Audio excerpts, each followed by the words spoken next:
Je me fais menacer de mort tous les jours. J'ai, je sais pas, entre 50 et 100 insultes par jour. Enfin, c'est un enfer que je vis. Moi, en 4 ans que je suis sur les réseaux, j'ai enterré 15 de mes abonnés. J'ai parlé à des gens qui avaient un fusil dans la bouche et que je devais convaincre de ne pas se tuer au téléphone. J'ai enterré une abonnée de 17 ans. Des gens, ils se passent une journée dans ma peau, ils pètent les plombs. Ça rend fou les gens. Il faut qu'on arrête de dire aux gens ce qu'ils doivent faire. Il faut qu'on les informe. Moi, j'aimerais que tous ces gens qui disent à des gamins, il faut que tu, ta gueule, informe-toi déjà, toi. Avoir le sida, c'est être une personne sale. C'est risqué d'avoir un rapport intime avec une personne séropositive. Non, c'est tout le contraire. Bonjour à tous et bienvenue sur votre émission Balance ton thème, l'émission où je reçois des personnes ordinaires, aux histoires extraordinaires, bref, des personnes qui viennent se confier, qui viennent se livrer, qui viennent témoigner et qui viennent aussi, pour certains, éduquer. Et c'est d'ailleurs le cas de la personne que je reçois aujourd'hui. Comment tu vas, Nicolas? Ça va bien et toi? Ça va? Oui, ça va. T'es à l'aise? Ouais. Ouais? T'as fait bon voyage? Bon, Uber, hein. Oui, non, le train, oui. 6h30, ouais, ça va, on survit, quoi. Ça va? Écoute, Nicolas, est-ce que tu peux nous balancer ton thème? Je lutte pour la visibilité des personnes vivant avec le VIH et contre la sérophobie. Qu'est-ce que vous ressentez?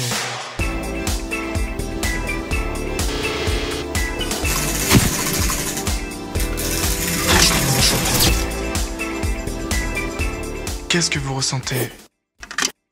Nicolas, moi j'avais envie de commencer par un petit jeu avec toi, parce qu'en effet je me suis inspiré de tes réseaux sociaux, de tes vidéos, où tu réponds souvent aux haters, aux gens sérophobes qui comprennent pas forcément. Et en fait j'ai listé 5 préjugés qui reviennent souvent autour du VIH, du sida. D'ailleurs la frontière entre les deux parfois elle est méconnue.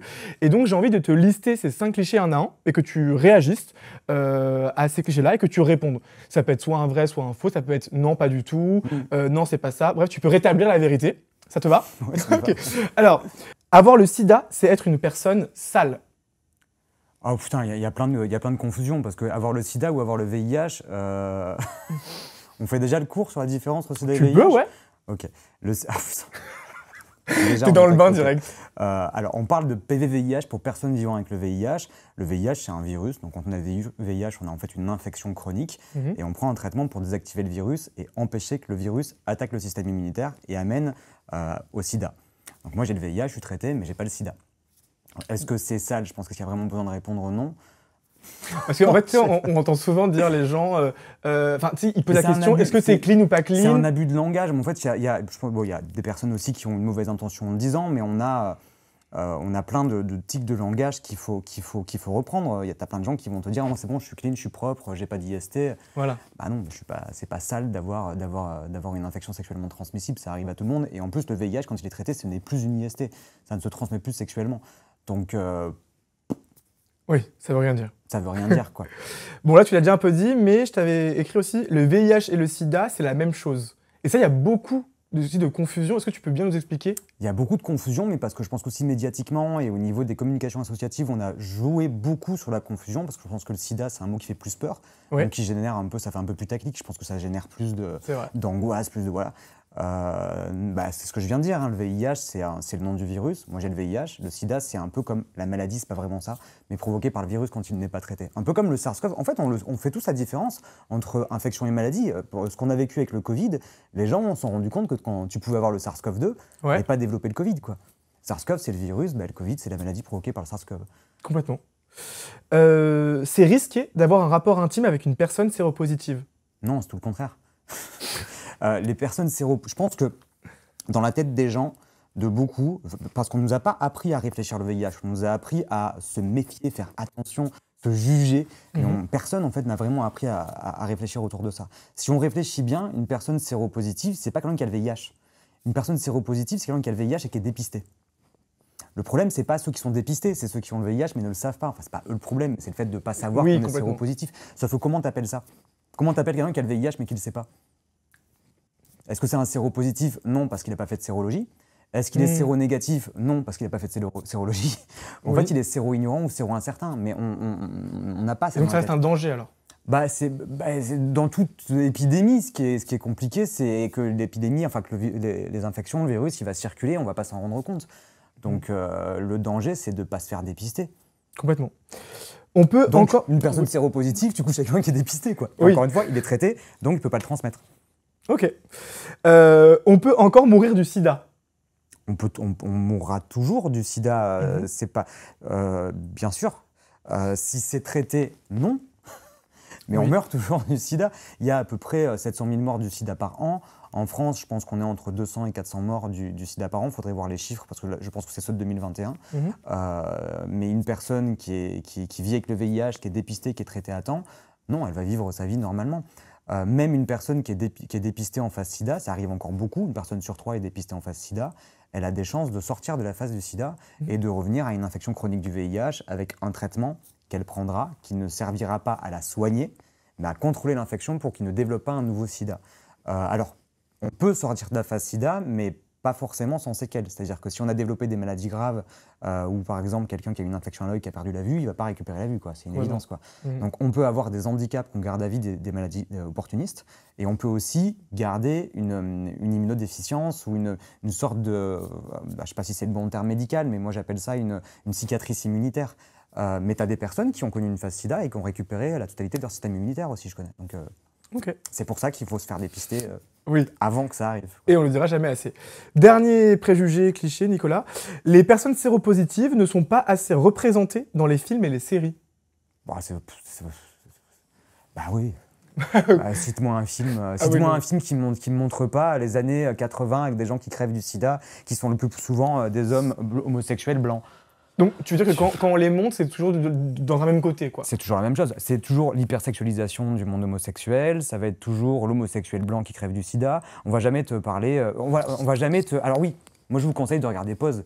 Pause, c'est incroyable. C'est une série qui est incroyable, qui raconte le début de l'épidémie à aujourd'hui aux États-Unis, où ça va raconter l'histoire du voguing, l'histoire des personnes trans, l'importance des personnes racisées, ce qu'elles ont joué dans le rôle de cette lutte-là. Et c'est incroyable, et ça remet un petit peu les choses dans le contexte, et ça remet un peu de côté l'homme blanc homosexuel. Bon, désolé, je suis un homme blanc homosexuel, mais je me rends compte que je fais aussi partie des PVVIH qui sont les plus représentés, et c'est pas juste, puisqu'on n'est pas la majorité de la communauté des PVVIH. Complètement. Et donc toi, justement, tu as commencé à en parler sur les réseaux, parce que tu es concerné, et aussi parce que tu as rapidement compris que vous n'étiez pas assez représenté, ou du moins pas de la bonne façon.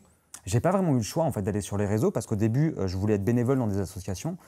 Ça s'est extrêmement mal passé, la rencontre que j'ai faite avec ces associations-là, qui, quand en fait, ils m'ont demandé, tu sais ce que je voulais faire, pourquoi est-ce que je venais dans l'association, je dis, bah voilà, moi je veux aider, je veux savoir en fait ce que les assos proposent, et ce que j'aimerais, moi, c'est faire plus tard, c'est faire des antennes de témoignages pour les PVIH, pour qu'on puisse s'exprimer, etc. C'est une grande asso qui m'a quand même répondu, oulala, c'est très dangereux, vous les séropos, vous devez rester le plus discret pour votre sécurité, et le plus important, c'est de se taire pour votre sécurité, que les gens, en fait, n'aient pas le VIH comme vous. Ouais. Okay. Ultra violent, et assez rapidement je me suis rendu compte, et encore aujourd'hui, que les associations, nous les personnes vivant avec le VIH, on est un peu mis de côté dans ces assos, et c'est un peu une pensée séronégative, quoi. C'est-à-dire que tout est axé sur la prévention, mais finalement, nous, notre existence, notre combat, notre identité, notre communauté, elle a très très peu de place dans cette histoire-là. Mais c'est un peu ce qu'on peut retrouver avec le Téléthon finalement. C'est-à-dire qu'on est dans une société où on prend conscience qu'on est validiste. Est-ce que c'est logique que ça soit des personnes qui se disent valides, qui parlent des sujets autour du validisme et du handicap? Je ne suis pas sûr. Dès qu'on touche à la santé, et personne ne s'en rend compte en plus. C'est un scandale pour personne. Alors que bon, tu ouvres une association de lutte contre l'homophobie, tu te dis que par des hétéros, à un moment tu vas dire, c'est chelou quoi. Et les gens vont pas te dire, oui mais bon, on est des alliés. Ouais, tu vois, et c'est un peu, mais c'est des biais de pensée qu'on a. Genre, on en a parlé au téléphone, tu vois, les gens qui disent tout le monde est concerné par le VIH. Bah non, désolé, t'es pas concerné par le handicap parce que t'as acheté une Punto, que tu peux avoir un accident de voiture un jour. Oui, mais après tu peux te sentir aussi concerné ou tu peux te sentir intéressé ou avoir de l'empathie. Oui, bien sûr. Mais c'est pas pour autant concerné. Moi, je peux être, tu vois, allié à une cause comme, je sais pas, le féminisme, la lutte contre le racisme, mais je subis pas le racisme, je subis pas la misogynie. Je fais partie plutôt de ceux qui sont des oppresseurs en étant homme et blanc. Donc à partir de là, ma première volonté, si je me sens impliqué, si je veux m'impliquer dans ce combat-là, c'est de me remettre en question mes biais. Et de me dire, est-ce que je ne dois pas plutôt prendre conscience des biais discriminants que j'ai intériorisés? Est-ce que, c'est plutôt dans cet angle-là, mais je ne peux pas parler à la place d'une personne noire ou d'une personne femme sous prétexte que je suis contre le racisme. Enfin, je veux dire, je pense qu'on connaît tous alors je ne suis pas homophobe, alors je suis contre l'homophobie, mais voilà. Et toi, Nicolas, il y a combien de temps tu t'es fait dépister ? Alors je vais répondre, mais tu sais que je t'avais dit que j'allais pas trop répondre à cette question-là parce que c'est compliqué. Si j'avais eu le VIH de ma naissance, je serais obligé de te dire que ma mère a le VIH. Et puis c'est sa vie privée. Si on avait été mariés il y a 10 ans et que tu m'avais trompé, que tu m'avais transmis le virus, c'est que j'aurais dit là à la télé, j'aurais dit, non, je sais pas parler moi, Oui, c'est ça. je suis fait prendre de dyslexie assez grave. Il faudrait mieux que je ferme ma gueule. Ah bah non, t'es là pour parler. Ouais, je parle beaucoup, mais je fais beaucoup de fautes. Et que tu vois, et que je dirais, bah, c'est mon ex-mari, tu vois, il y a 10 ans. Enfin, le problème, c'est que cette question, indirectement, elle peut dévoiler la Mais séropositivité moi, d'une non, tierce j'ai posé il y a personne. combien de temps? C'est pas dit Oui, comment. mais c'est pareil, c'est que si je l'ai eu il y a 5 ans et qu'il y a 5 ans j'étais marié, qu'est-ce que les gens vont se mettre à penser? Pas les gens qui me connaissent pas, mais les gens qui nous connaissent ou qui me connaissent, et Mais qui donc, pour connaissent toi, ma vie, qui connaissent oui. mon parcours, tu vois, ça peut indirectement dévoiler la sérologie d'une autre personne. Donc pour toi, demander quand on s'est fait diagnostiquer le VIH, c'est indiscret ou c'est indiscret, maladroit? c'est maladroit, c'est comme comment tu l'as eu. Pour répondre quoi, je me suis fait violer. Enfin, je veux dire, c'est la réponse qui est. Il faut se rendre compte des réponses qui sont possibles. Je me suis fait violer. Est-ce que les gens ont besoin de le savoir? Je l'ai eu pendant l'affaire du sang contaminé parce que j'ai eu une transfusion de poche de sang, mais est-ce que les gens ont besoin de le savoir? C'est ma mère qui, à ma naissance, me l'a filé. Est-ce que les gens ont besoin de le savoir? C'est mon ex qui m'a trompé ou j'ai fait un gros gangbang dans les caves. Enfin, c'est un peu, je veux dire, tu vois, c'est un peu ça que les gens ont envie de savoir. Tu vois, Oui, c'est vrai. C'est de ta faute ou c'est pas de ta faute? Et ces questions-là, elles vont commencer à classifier d'une part une forme comment on peut dire ça? De légitimité. Et moi, j'ai mis du temps à déconstruire ça, à prendre conscience que c'est pas le nombre d'années de séropositivité qui donne une légitimité sur le sujet. Et parfois, entre séropos, ça existe aussi. Je veux dire, entre personnes vivant avec le VIH, j'ai déjà eu un peu des frites avec des PVVIH où c'est « Ah oui, mais moi, ça fait 30 ans, donc tu comprends ». Je m'en fous, en fait. Je m'en fous, c'est pas parce que ça fait c'est pas parce que ça fait 40 ans que tu es homosexuel que tu n'auras pas des biais homophobes et que ce que tu vas dire, c'est pas de la merde. Quand on voit les homosexuels, comment ils pensaient il y a 40 ans dans notre communauté, il y a des biais, voilà. Il y a 40 ans, on pensait d'une certaine manière, les homosexuels aussi, tu vois. Donc il y a des choses à déconstruire. Donc premièrement, c'est ça qu'il faut déconstruire. Et puis, on va pas commencer à classifier ceux qui ont été, ceux qui ont eu le VIH parce qu'ils l'ont de naissance ou qu'ils l'ont eu suite à un ou ceux qui l'ont eu parce qu'ils ont fait un gros gangbang. C'est-à-dire qu'il y a vraiment ces fantasmes de construction de « Ah mais attends, tu l'aurais pas un peu cherché, tu vois ?» Mais on est très proche, voilà, on est très proche de la culture du viol, etc. C'est des biais qu'il faut déconstruire. Et puis ça n'a aucun rapport avec le sujet, tu vois. C'est vrai, en revanche, ce que j'aimerais savoir, c'est toi, comment tu l'as vécu alors? Ça, je peux le savoir peut-être. Bah, c'est pareil, c'est qu'en fait, c'est toujours. Moi, tu sais que j'aime pas trop ce truc du témoignage, de ta vie privée, de ma vie personnelle. C'est-à-dire que quand on va parler d'homophobie, l'important, c'est le sujet de l'homophobie, c'est la déconstruction. Et plus on va aller dans comment est-ce que la personne l'a vécu, plus on est en train de la dépolitiser. Et ce qu'on est en train de lui dire, c'est tu vois, toi, tu as un vécu, c'est ton ressentiment, c'est ta réalité, c'est à toi. Mais en fait, finalement, ça n'a rien à voir avec le reste du monde.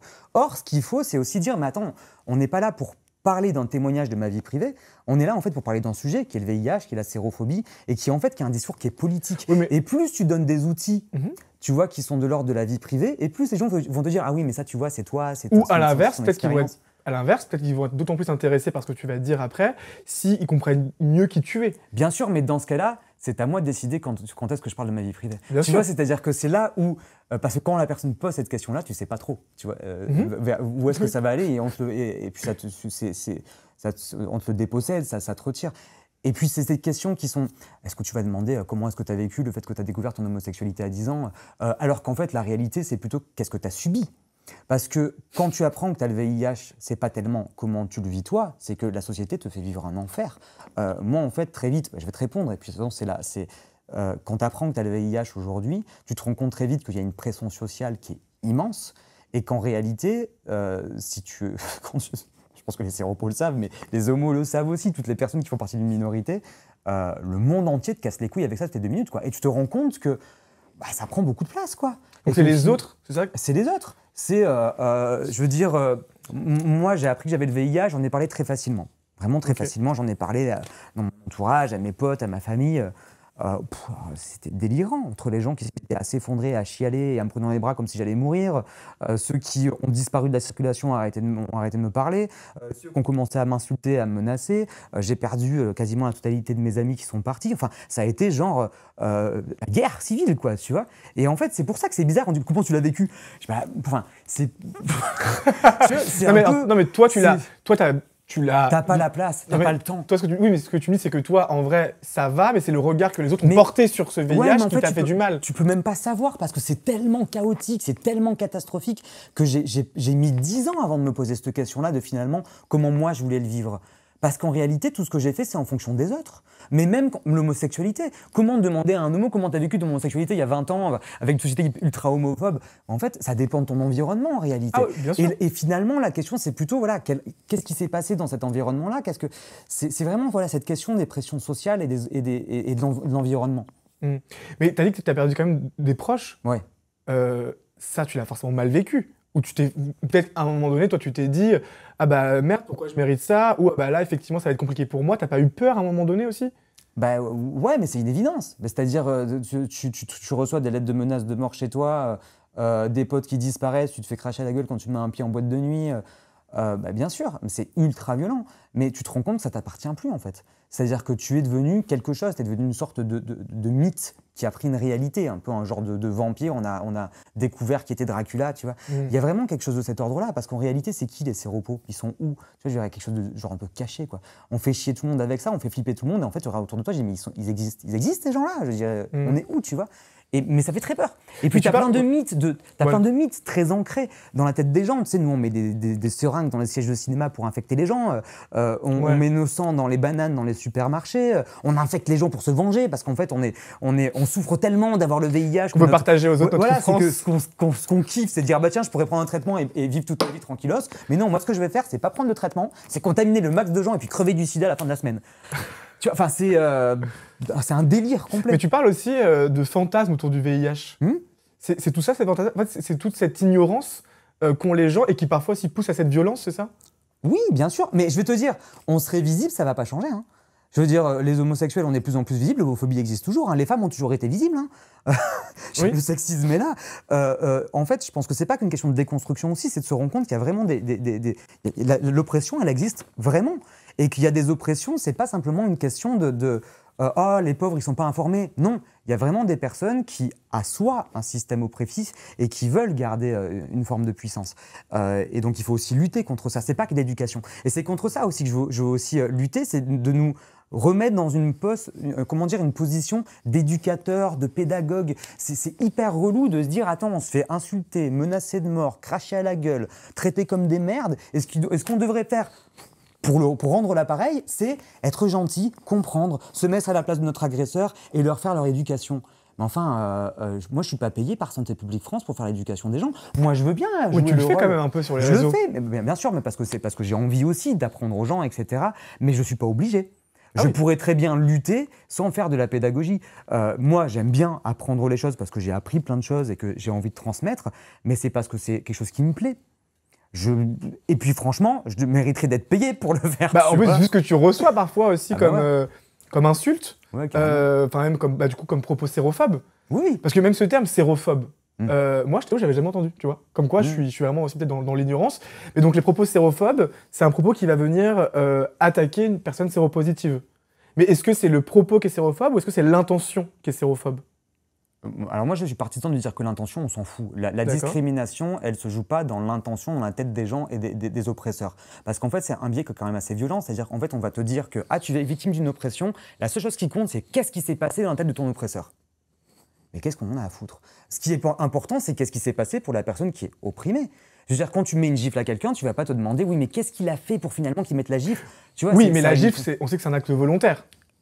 Alors que si, moi, tu vois, demain j'ai un propos, je sais pas, si je te dis les personnes séropositives, je sais pas, je pense que c'est compliqué pour elles, ou je pense qu'elles en souffrent beaucoup, ou je pense qu'elles peuvent en mourir, c'est un propos bienveillant, tu vois, mais qui peut être mal reçu par une personne séropositive et donc qui peut être considéré comme... Je te dirais plutôt, ouais, enfin tu dis que tu as le VIH, je te donne un exemple que j'ai habituellement, ouais, enfin tu dis que tu as le VIH, enfin toi, qui me dit que tu prends ton traitement? Et toi, tu as l'air de bonne foi, mais enfin il y a peut-être des séropos qui prennent pas le traitement et qui veulent contaminer volontairement. Mais enfin, c'est pas un jugement, je donne juste mon avis.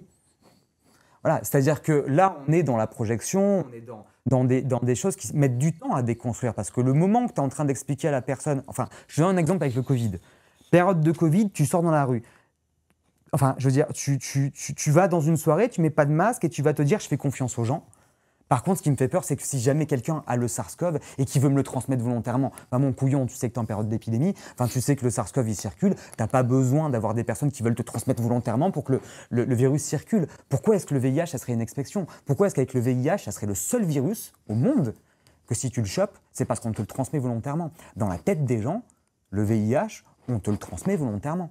Oui, et beaucoup de gens en plus se permettent d'exprimer un avis sur la question. Oui, bah, sur tous les sujets, hein, Oui. pas que le VIH. Hein. Oui, oui, mais toi, tu m'avais dit aussi que c'est pas un avis, mais c'est forcément un a priori.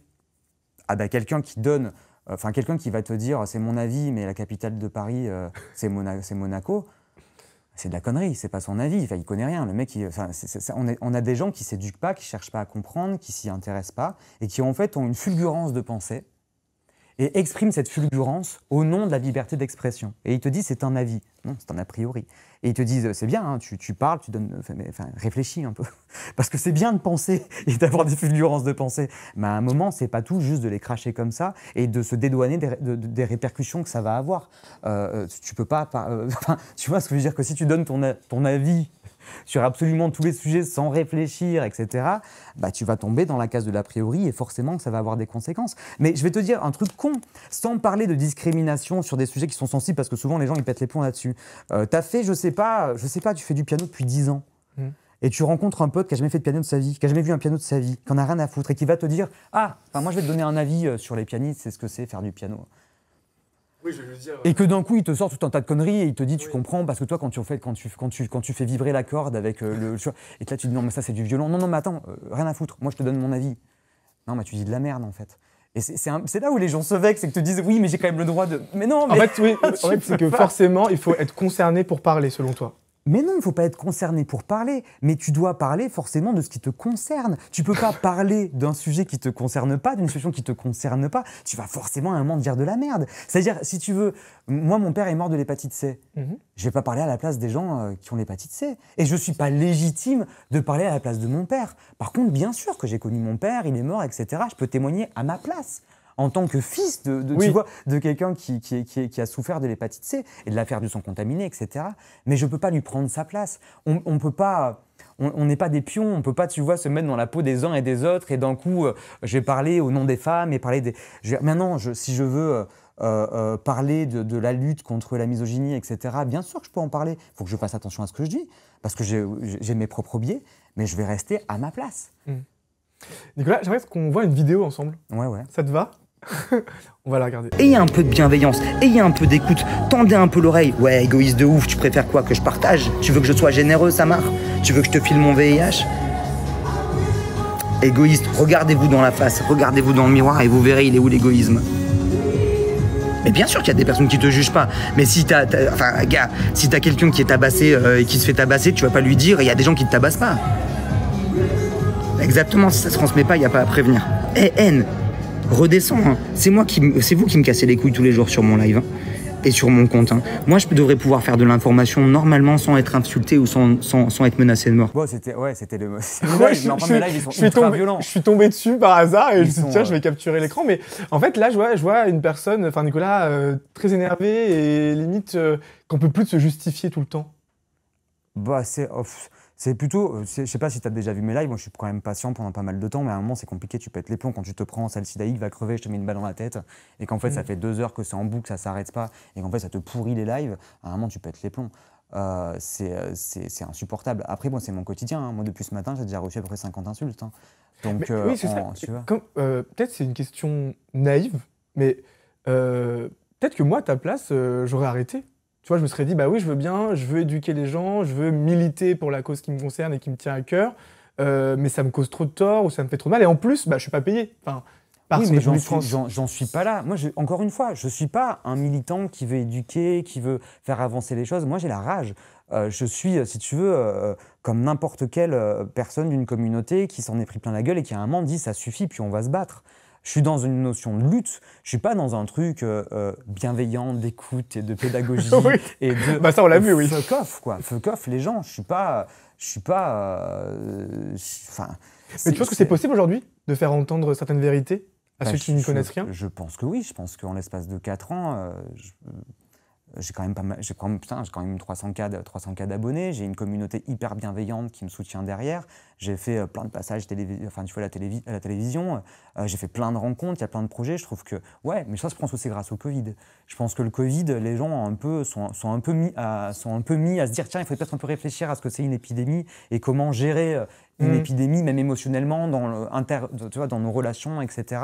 Mais la sérophobie, on l'a tous subi. Hein. Je veux dire, pendant le Covid, regarde les rapports entre voisins et cette sorte de scission qu'on a fait en deux entre les pro-vax et les anti-vax, c'est ultra violent. Le sujet du Covid, tout le monde est sérophobe. Hein. Je veux dire, regarde bien ce qui s'est passé. On n'en a rien à foutre des malades, rien à foutre. On les a complètement mis de côté. C'est les seules personnes à qui on n'a absolument pas donné la parole. Par contre, on a tous parlé en leur nom. Et chacun a sa stratégie par rapport à comment est-ce qu'il faudrait sauver l'humanité. Et en fait, on se bouffe entre nous, pro-vax, anti-vax, peu importe. Et la question de l'entraide sanitaire, de la solidarité sanitaire, de se dire, mais en fait, la seule question pendant une période d'épidémie, c'est peu importe la position de mon voisin, s'il a besoin d'aide, il faut que je l'aide. Enfin, je veux dire, désolé, mais moi, je suis homosexuel, j'ai accompagné des séropos homophobes. Hein.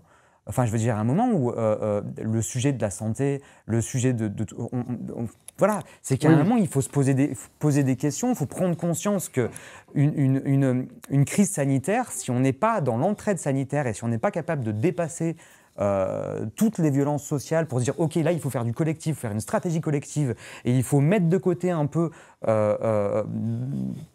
voilà, pour s'en sortir, quoi, tout simplement pour s'en sortir.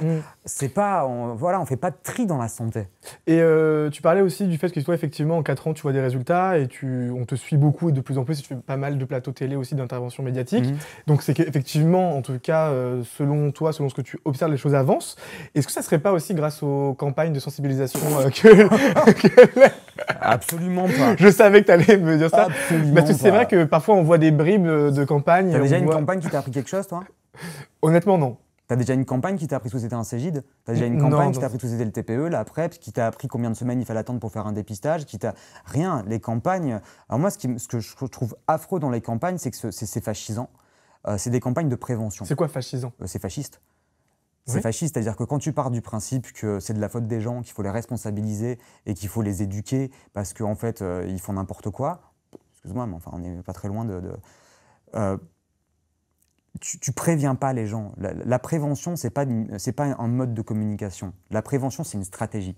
C'est une stratégie de dire, OK, on va s'y prendre, on avance, on voit qu'il y a les chiffres qui évoluent, etc.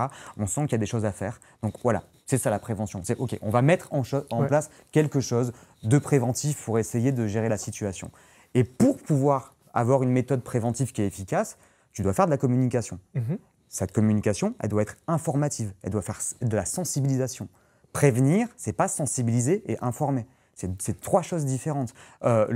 Informer sur le préservatif, c'est préventif, mais c'est de l'information. Utiliser le préservatif, c'est pas préventif, c'est par précaution.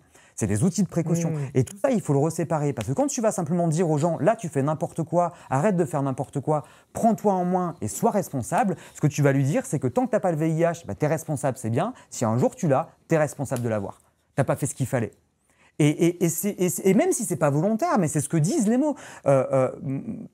Si tu savais le nombre de personnes qui me disent tous les jours « Bah ouais, mais on t'avait prévenu, t'avais qu'à mettre une capote. » Enfin, parce qu'on dit bah, « Mettez une capote. » Mais enfin, mettez une capote. Et gars, et les VSS, et le style sync, et les mecs qui retirent la capote. Quand on sait que les personnes les plus touchées par les IST, particulièrement le VIH, ce sont les personnes qui sont pénétrées. Excuse-moi, hein, c'est pas les gens pénétrés qui mettent la capote. Hein. C'est les personnes pénétrées qui sont le plus victimes de VSS. Donc on ne peut pas simplement faire reposer toute la santé sexuelle sur le mec pénétrant. Enfin, on marche sur la tête. Et ce qui est fou, c'est que ça vient des mêmes associations qui sont censées lutter contre la culture du viol, déconstruire tous ces a priori et ces idées-là. Mais en quoi ça te dérange si on... Pour prévenir, on dit à des garçons, protégez-vous, mettez des capotes. C'est complètement inefficace de faire ça. Mais pourquoi c'est inefficace alors que si là on fait un rappel... Tu fais pas un rappel, tu dis la même chose que tu répètes depuis 30 ans qui ne marche pas. Ça fait 30 ans qu'on dit aux gens protégez-vous, ils se protègent. Ce que tu as fait depuis 30 ans, c'est de dire aux gens protège-toi. Il faut que tu aies des rapports protégés, mais dépiste-toi. Tu as une sorte d'injonction contradictoire où on va te dire en même temps protège-toi, dépiste-toi. Si tu te protèges, tu as besoin de faire de dépistage. Mais si tu fais d'un dépistage et que tu ne te protèges pas, ça rend fou les gens. Il faut qu'on arrête de dire aux gens ce qu'ils doivent faire. Il faut qu'on les informe. Moi, j'aimerais que tous ces gens qui disent à des gamins il faut que tu, ta gueule, informe-toi déjà toi. Parce que les gens qui vont te dire ah ouais, ces gamins inconscients qui savent rien, tu sais, il y en a un. Nous, on a connu le sida. Ah ok. Tu m'expliques la différence sida et VIH? Le mec, il est déjà au sol en PLS. Et après, tu lui demandes, c'est quoi un Cégide? C'est quoi la PrEP? C'est quoi le TAF? C'est quoi le TPE? Ça, c'est pratique. De dire aux gens que tu as des centres de Cégide qui sont gratuits, anonymes, où tu peux y aller, où tu peux faire tout un bilan IST, ça, c'est utile. Quand tu as les gens qui flippent, tout le monde flippe pour faire un dépistage, d'aller chercher pourquoi est-ce que les gens flippent, d'aller déconstruire tout ça, de montrer que quand tu as le VIH, tu peux être en bonne santé, tu peux vivre, c'est pas la fin du monde. Mais là, tu es soulagé. Est-ce que tu as franchement envie d'aller faire un dépistage pour qu'on te dise que tu as le VIH, si tu es persuadé que quand tu as le VIH, tu vas crever du sida dans 3 mois? Envie. Oui. Donc, tu vois, alors que si tu expliques aux gens que, ok, le VIH, si c'est dépisté, que c'est pris en charge, vous allez vivre, mais dépistez-vous. Ok, là ça va, c'est un soulagement. Maintenant, deuxième étape, l'angoisse du dépistage, la peur de ne pas aller dans un endroit safe, la peur de l'infirmier ou de l'infirmière qui peut être jugeante, la peur de tout ça, comment ça va se passer, est-ce que je vais me sentir bien, est-ce que je vais pouvoir te poser des questions, est-ce qu'on va se foutre de ma gueule si je pose ces questions-là? Mais alors, qui doit éduquer comme ça? Qui doit faire ce travail? Mais c'est pas une éducation, c'est rassurer les gens. Qui doit rassurer les gens? C'est censé être les médias, c'est censé être les associations, c'est censé être... Le SIDAction. Ouais, on ne parle pas du SIDAction et de haine. Je te lance sur tout ce que t'aimes pas. Non, voilà. Mais c'est pas ce qu'on a fait, c'est pas ce qu'ils ont fait. Moi, je fais un truc qui est très... Je te jure, alors je me gonfle les chevilles, rien à foutre. Vas-y. Rien à foutre. Je fais un truc qui est hyper efficace. Tu dis, quand quelqu'un te dit « j'ai peur de faire dépister », c'est très simple. Tu dis « ok, ne culpabilise pas d'avoir peur. C'est pas grave, t'as peur, ça s'entend et ça se comprend. Il n'y a pas de problème. Et tu as peur de faire un dépistage, il n'y a pas de problème, ça s'entend. Moi, ce que je te propose, c'est que tu vas dans un Cégide. Si tu veux, tu y vas accompagner avec un pote, vous y allez tout simplement. C'est quoi n'y va pas. C'est des centres de santé sexuelle où tu peux te poser des questions, t'informer et faire les dépistages. Et contrairement à un laboratoire, là, tu as des médecins, tu as des infirmiers qui sont spécialisés en santé sexuelle. Et surtout, tu peux y aller en te disant, je ne vais pas faire de dépistage. Moi, déjà, j'y vais juste pour rencontrer les gens, pour savoir est-ce que les gens ils sont cool. Est-ce qu'ils sont bienveillants? Est-ce que je me sens à l'aise avec eux? Est-ce qu'ils vont pouvoir m'informer? Est-ce qu'ils peuvent répondre à mes questions? Franchement, déjà, ça fait beaucoup moins flipper. Et tu dis, je ne vais pas faire un dépistage et me retrouver avec un résultat et pas savoir comment gérer. J'y vais avec un pote, une pote, et juste on y va pour voir ce que c'est.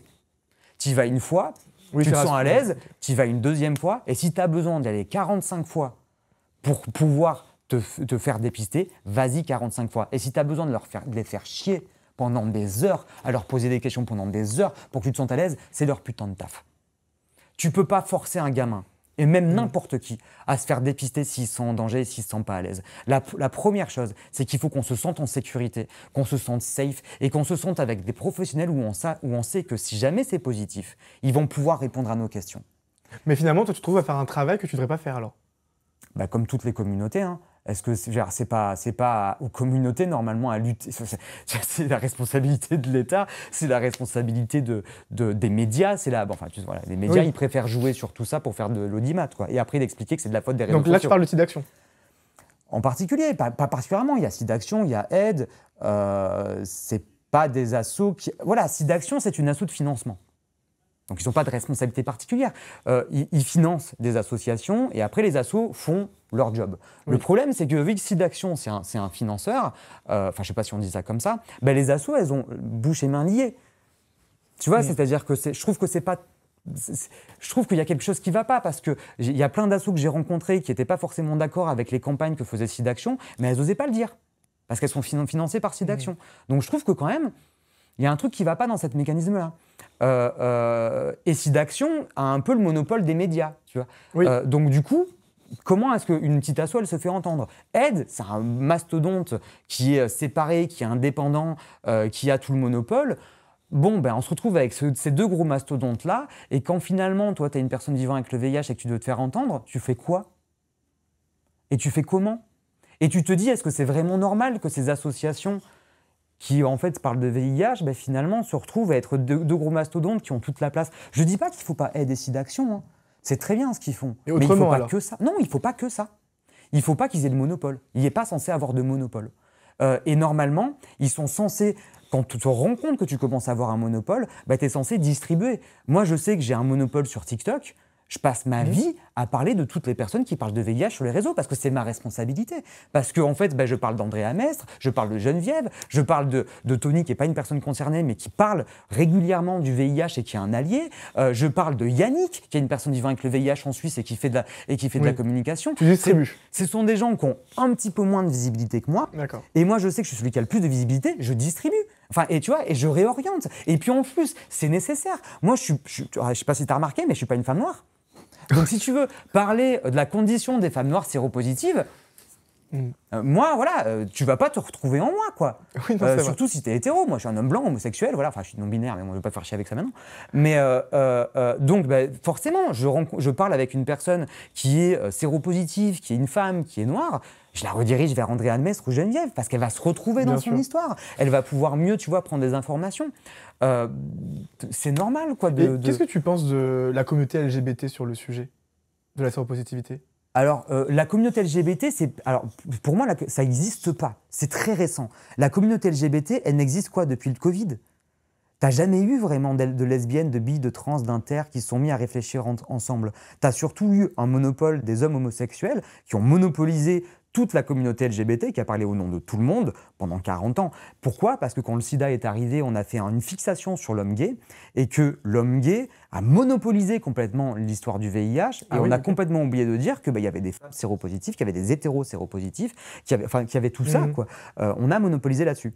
Et surtout que ça a été aussi, le VIH, un moyen de garder des financements auprès des associations communautaires sous le sujet de la santé sexuelle. Sauf que c'est parfois aussi sérophobe parce que quand tu as des assos LGBT qui se servent de la santé sexuelle pour récupérer des financements, moi je suis d'accord, hein. Par contre, quand je me retrouve avec des gens dans des assos LGBT qui répètent tous les jours, et je suis complètement dans ce discours-là, hein, que quand tu es trans, bah, tu ne peux pas parler au nom des trans quand tu es une personne cis, pareil pour les homos, etc. Et là tu dis, le VIH, ça va, tranquille. Enfin, vous parlez à la place des séropos sans... Et ça me dérange. Mais donc on est sur une hypocrisie alors ? Oui, mais c'est pas une hypocrisie de la communauté LGBT. C'est une hypocrisie de beaucoup d'assos LGBT qui sont tenus par des vieux boomers, qui sont souvent des hommes homosexuels qui ont monopole. Prends leur place. Il faut. C'est pas à moi de l'apprendre, c'est à la communauté. C'est-à-dire que en fait, les assos LGBT sont censés représenter les communautés.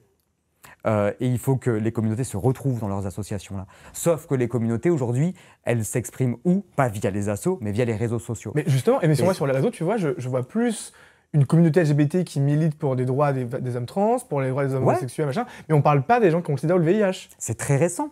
Mais par contre, j'ai du soutien, mais parce que c'est encore tout le début. Mais par contre, sur les réseaux sociaux, depuis quelques années, depuis vraiment, je pense, le Covid, tu as enfin des lesbiennes, des homos, des bi, des trans, qui se co-construisent ensemble, parce que c'est aussi le prisme des réseaux sociaux.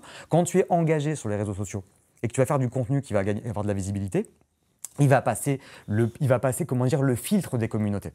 Ouais. Si moi, par exemple, je parle des personnes vivant avec le VIH, j'ai été... au début, je ne me suis pas rendu compte de mon prisme, du fait que je parle en tant qu'homme blanc gay. Je ne m'en suis pas rendu compte. Mais en fait, au début, tu parles, et puis forcément, quand tu commences à avoir de la visibilité, tu vas avoir la communauté racisée qui va t'écouter, la communauté trans qui va t'écouter, et tout ce que tu dis, ça va passer à travers le prisme des communautés, et puis on va te faire des rappels. Et on va te dire, ouais, en fait, t'es bien gentil, mais il n'y a pas que les gays. Hein. Ouais, mais t'es gentil, mais il n'y a pas que les blancs. Ouais, mais t'es gentil, mais il n'y a pas que les cis.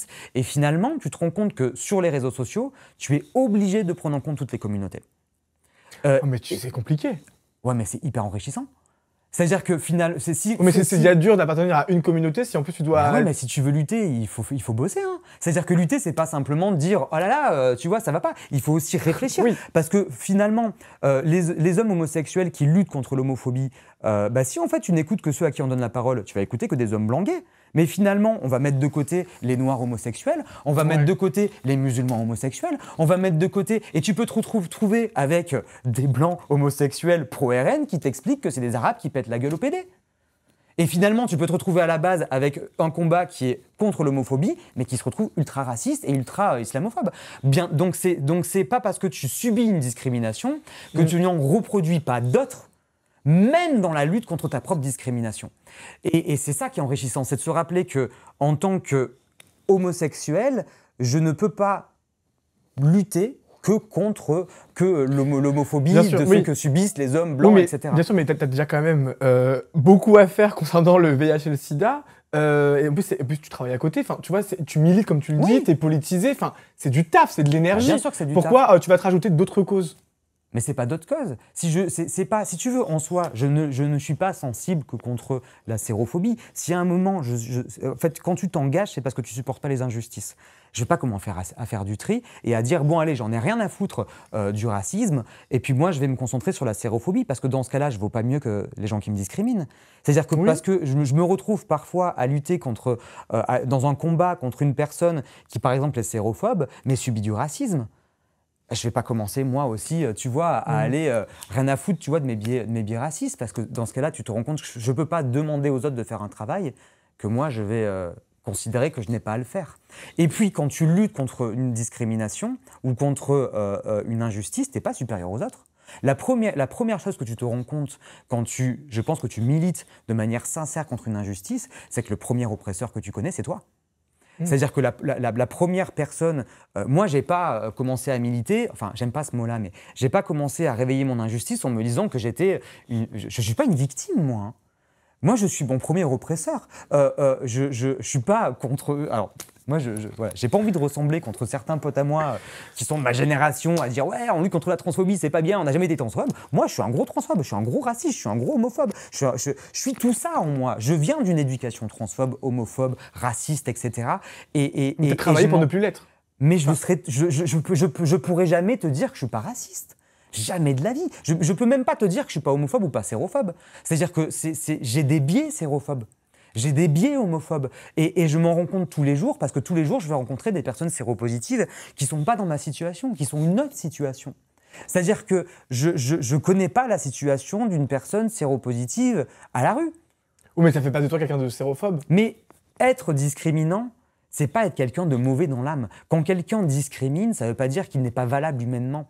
Ça ne veut pas dire que c'est une horrible personne. Oui, mais souvent tu vois, on en parlait aussi un peu tout à l'heure, souvent, on estime qu'il y a discrimination quand l'intention était de discriminer. Tu vois ? Non, pas du tout. Mais tu vois, c'est un peu... Non, pas du tout. Ça, c'est un truc qu'il faut déconstruire. Bah oui, mais c'est compliqué. La discrimination, c'est pas une question d'intention, c'est une question de discrimination. Oui. C'est juste ça. La discrimination, c'est pas se préoccuper de ce qui se passe dans la tête de celui qui discrimine. Oui, c'est en fait s'occuper de qu'est-ce qui a été fait et quelles sont les conséquences de ce qui a été fait. C'est tout. Ça ne veut pas dire qu'il faut abattre la personne qui discrimine.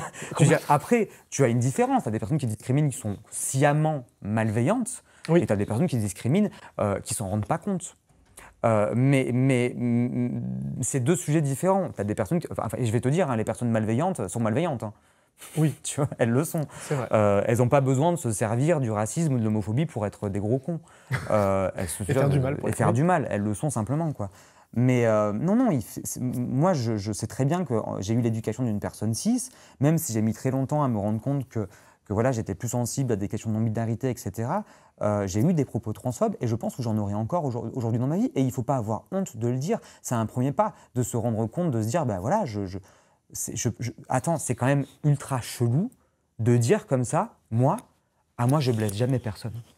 Oui, moi je suis conscient de toutes les souffrances de tout le monde et quand je parle, j'ai conscience de tous les problèmes que tout le monde rencontre dans leur existence. Ça serait mentir, on va dire ça. Ça serait mentir. Et quand tu dis, mais moi je discrimine pas, t'es un gros con à dire ça, mais bien sûr que tu discrimines.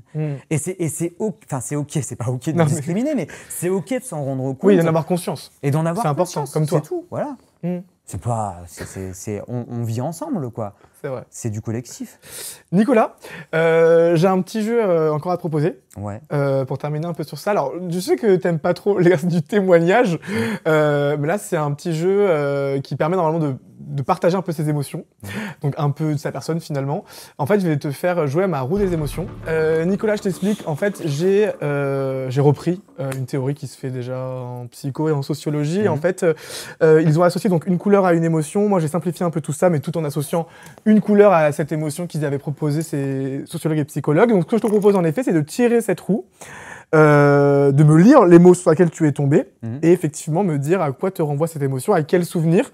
Ça peut être lointain, ça peut être récent, ça peut être en lien avec tout ce qu'on s'est dit ou pas du tout. Okay. C'est vraiment ce qui te vient spontanément. Bah, je t'en prie, tu peux tirer la roue. Pas trop fort.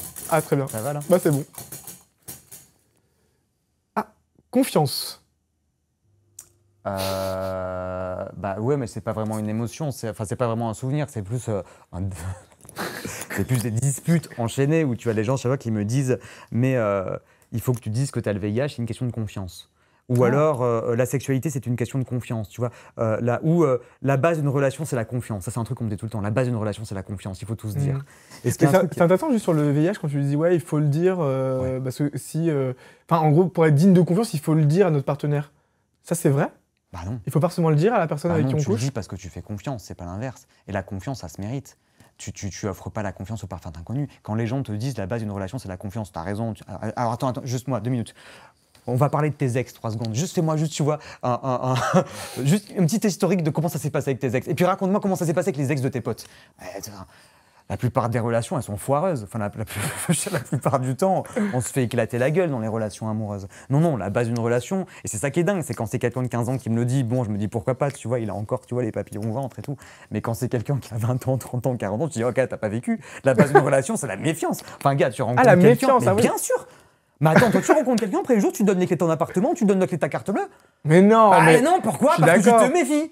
Oui, non mais bien évidemment, ça, je suis d'accord. Mais tu vois, moi typiquement, je sais pas, genre si j'avais été un homme trans par exemple, si j'avais eu le sida ou le VIH, je pense que je le dirais. Tu vois, parce que tu peux penser ce que tu veux. Non mais parce si pas le cas, que tu vois, pour que la personne, tu vois, se sente en confiance et que moi ça me mette à l'aise aussi. Tu vois, mais ça c'est un biais qui est discriminant parce que en fait, ce que tu vas te dire c'est comment est-ce que l'autre se sent par rapport à moi. Mais ça c'est une pensée de séronégative déjà, puisque tu es en train de te dire mais moi. Si j'étais à la place de la personne qui me fait vivre quelque chose qui me mettrait mal, je me mettrais à ma place. C'est-à-dire que tu te mets à la place de la personne qui est discriminée, qui du coup se mettrait à la place dans laquelle tu es. Oui. Tu sais fucké. Ben non, le travail c'est l'inverse, c'est d'essayer de te projeter et d'essayer de comprendre ce que vit une personne qui a le VIH. Qu'est-ce qui se passe avant qu'il y a le VIH? Je te dis, c'est-à-dire que quand tu apprends que tu as le VIH, et beaucoup de personnes séropositives font ça au début, c'est-à-dire qu'elles ont des biais sérophobes, et elles pensent comme des séronégatifs, et elles se disent, je vais le dire. J'ai envie qu'elles se sentent en confiance, moi j'ai envie de le dire, voilà, comme ça, c'est posé. Fais-le, tu vas voir ce qui va se passer. Fais-le une deuxième fois, une troisième fois, tu vas voir qu'au bout de la troisième fois, tu vas penser les choses différemment. Je raconte ce qui se passe, et c'est pas du tout des exceptions. Je te dis que tu as le VIH, enfin, supposons qu'on est en rencard. Ouais. Tu veux que je commence par la pire ou par la meilleure des solutions? La pire, ok. Je te dis que j'ai le VIH, tu vas me dire, ouais, ok. Oui. Tu vas partir, tu vas bloquer mon numéro. Ok. Ou alors autre chose. Je te dis que j'ai le VIH, grosse crise d'angoisse, on vient de boire un café. Ça m'est arrivé. Un mec avec qui on a eu un rencard, on a bu un café. Il m'a hurlé dessus, il est parti, il a voulu porter plainte contre moi pour tentative de meurtre parce qu'on a bu un café ensemble. Et là, tu commences à comprendre dans quelle étape psychologique ça te met. Okay. C'est des situations concrètes. Ça, c'est le pire. Et en plus, le pire, ça ne s'arrête pas là. Parce que non seulement tu vas fuir, tu vas peut-être vouloir porter plainte contre moi, tu vas partir en vie, mais tu ne vas pas faire que ça. Tu vas passer ta vie à dire à tous les gens qui me connaissent qu'attention, ce mec, il a le sida et c'est un danger public. Donc tu le dis plus. Et tu seras persuadé que tu seras quelqu'un qui a fait quelque chose de bien. Parce que regarde, je préviens les gens que ce mec est un danger. Ça, c'est la pire des situations. Et c'est ce qui se passe dans la grande majorité, pas dans la grande majorité, mais ça se passe quand même relativement souvent. Ouais. Maintenant, ce qui se passe dans la meilleure situation des cas. Je te dis que j'ai le VIH, je te plais, t'es pas trop informé, mais je te plais, tu dis, ça t'angoisse un peu, ça stresse un peu, mais franchement, tu respectes, tu dis ok, je vais essayer de me renseigner, je vais un peu, tu vois, aller sur internet, etc. Qu'est-ce que tu vas faire? Tu vas appeler ta meilleure pote ou ton meilleur pote, tu dis j'ai rencontré un gars, mais en fait il m'a dit que tu avais le VIH et je sais pas quoi. Déjà je viens de faire un truc qui est illégal, sache que de ce que tu viens de faire, si moi je le sais, je peux porter plainte contre toi, parce que tu viens de divulguer une information qui est privée, mais ta meilleure pote va être beaucoup plus dure. Elle va te dire, oula, attends, fais gaffe à ce que tu fais, tu te mets en danger. Okay. Mais imagine qu'en plus, tu es quelqu'un de vraiment très bien et que tu dépasses le cap. Tu restes avec moi et tout, on se met ensemble. Ta meilleure pote, elle va s'inquiéter, elle va dire à tous tes potes. Et imagine, au bout de 2 mois, on fait un barbecue avec tes potes. Regarde, n'imagine pas comment tes potes, ils vont me traiter. Et je suis pas con, je vais le voir. Et le pire du pire, c'est si dans 2 mois, on se quitte, parce qu'on s'est mal entendu et qu'on se quitte dans de mauvaises circonstances. Tes potes, ils vont me faire vivre un enfer. Et en fait, quand tu le vis 1 fois, 2 fois, et quand en fait ça t'a fait et que tu te dis la 2e fois, tu dis ok, je mets le holà. Et le holà que tu te mets toi, c'est quoi? C'est dire ok, je vais arrêter les relations, je reste tout seul dans mon coin, je m'isole de tout. Et que tu te tapes 6 mois ou 1 an de solitude, ou que parfois tu es même obligé de déménager Tant, en fait, les personnes t'ont tellement pourri l'environnement que c'est remonté à ton travail, que tu as peut-être pu être licencié de manière abusive, que c'est remonté dans ta famille, que tu as des problèmes partout, que tu es même obligé de déménager. Là, tu dis, rien à foutre de l'autre, c'est ma survie avant tout. Et en fait, tu te rends compte que les gens, en fait, ils te mettent relativement constamment en danger de mort. Parce que toi, en fait, tu as vécu ta dépression, tu as vécu peut-être même une tentative de suicide. Si tu avais le nombre de personnes vivant avec le VIH qui font des tentatives de suicide à cause d'avoir vécu à répétition ces genres de situations, c'est un enfer. Et après, on te dit, enfin, mets-toi un peu à notre place. Waouh, mais une journée dans ma peau, tu survis pas. Une journée dans ma peau, parce que finalement, moi, j'en ai parlé ouvertement, tout le monde le sait, etc. Mais je t'assure que des gens, ils se passent une journée dans ma peau, ils pètent les plombs. Moi, en 4 ans que je suis sur les réseaux, j'ai enterré 15 de mes abonnés. J'ai parlé à des gens qui avaient un fusil dans la bouche et que je devais convaincre de ne pas se tuer au téléphone. J'ai enterré une abonnée de 17 ans. Je me fais menacer de mort tous les jours. J'ai, je sais pas, entre 50 et 100 insultes par jour. Enfin, c'est un enfer que je vis. Enfin voilà. Donc, en fait, pour finir sur le truc de la confiance, parce que c'était ça le sujet, c'est que c'est pas une histoire de confiance. Et surtout pas les IST. Parce que les gens te disent, ouais, c'est une histoire de confiance. Non. Complètement con. Pendant le Covid, encore une fois, tu vas pas faire une grosse partie de raclette avec 40 personnes en te disant la base de la raclette, c'est la confiance. Les gars, vous avez le SARS-CoV? Non, c'est bon, on fait péter les masques. Parce que la base, c'est qu'ici, on se fait confiance, tu vois. C'est complètement con. Les IST, c'est pareil. Tant que tu n'as pas réalisé que les IST, elles circulent quand on ne sait pas qu'on est infecté. T'es complètement teubé. Tu penses vraiment que tu as des gens qui vont se dire, tu sais quoi, je vais faire un dépistage. Et si jamais je l'ai, je le traite pas. Je suis un fou dans ma tête. Enfin, si la personne elle sait qu'elle a le VIH, elle se fait traiter pour rester en vie. Complètement. Et puis elle a le droit du coup de dire ou de ne pas le dire aussi. Bah oui, parce qu'il n'y a pas de risque de transmission. Et en plus, après, on va te sortir, ah ouais, mais si le mec il arrête les traitements parce qu'en fait il veut se suicider et qu'en fait il veut me transmettre le VIH parce qu'il en a rien à foutre de moi. Ouais, d'accord. Mais t'as raison, demande au mec, excuse-moi, j'ai vu que chez toi il y avait des couteaux. Est-ce que tu comptes à un moment me découper en morceaux? Je veux juste savoir parce que c'est une question d'honnêteté. Est-ce qu'en fait t'as des délires de meurtre, tu vois, en ce moment, enfin, ou de suicide? Ah, parce que je vais rentrer dans ta voiture là. Est-ce que par hasard tu comptes pas te suicider et me tuer avec toi? Enfin, c'est des questions qui sont délirantes où tu te dis mais enfin t'es en train de me demander quoi là? Si je compte me tuer et te tuer, enfin, ça n'a pas de sens. Ça n'a aucun sens, tu vois. Et puis voilà, dans un premier, il y a une manière qui est très simple, hein, mets une capote ou prends la PrEP. Ça va, Nicolas? Ouais, ça va. Ça mais va. tu vois, dans le truc que je disais tout à l'heure en me disant, moi on me dit tout le temps, tous les jours que je suis égoïste il faut partager. Oui. C'est ce qu'on me dit. Quand on me dit tout le temps, t'es égoïste, on me dit tout le temps. Et il faut partager son statut sérologique. Et tu te dis, putain, alors je suis égoïste, oui, parce que je garde mon VIH et je le transmets pas. Donc quand même, remerciez-moi. Et c'est ça qu'il faut se rendre compte, c'est que plus il y aura de séropositifs, plus l'épidémie, elle s'arrête. Et ce qu'il faudrait aujourd'hui, c'est être capable de fêter les personnes vivant avec le VIH, c'est de nous remercier, c'est de nous célébrer, c'est de nous valoriser, c'est de nous féliciter. On ne peut pas amener de la honte aux héros et aux héroïnes de l'épidémie. Les héros et les héroïnes de l'épidémie du VIH, c'est ceux qui ont eu le courage de se faire dépister, qui quand ils sont séropositifs se font traiter et brisent les chaînes de transmission. Nous, on est les héros et héroïnes, on arrête l'épidémie. Et en retour, on se fait traiter comme de la merde jusqu'à nous pousser au suicide. Il y a quand même un truc qui ne va pas, et ça fait 40 ans que ça dure. Donc, il faudrait qu'on se rende compte de ça. Et pour le Covid, c'est la même chose. Il faut qu'on arrête de se bouffer les uns les autres, pro-vax, anti-vax, peu importe. C'est qu'à un moment, il faut se concentrer sur les premières personnes qui en souffrent et qui en meurent.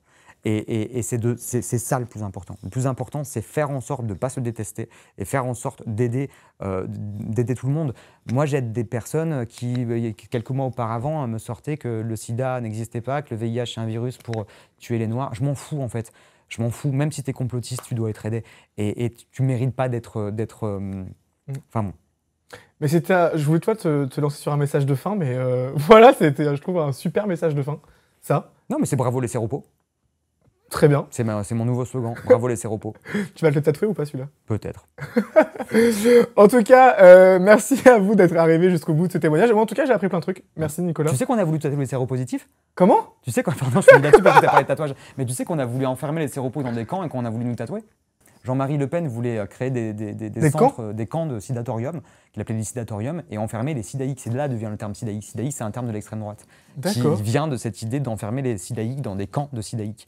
Et tu as eu un médecin suisse qui s'appelait docteur Firstmarer, je ne sais plus comment on dit. C'est un médecin suisse qui voulait tatouer les séropositifs.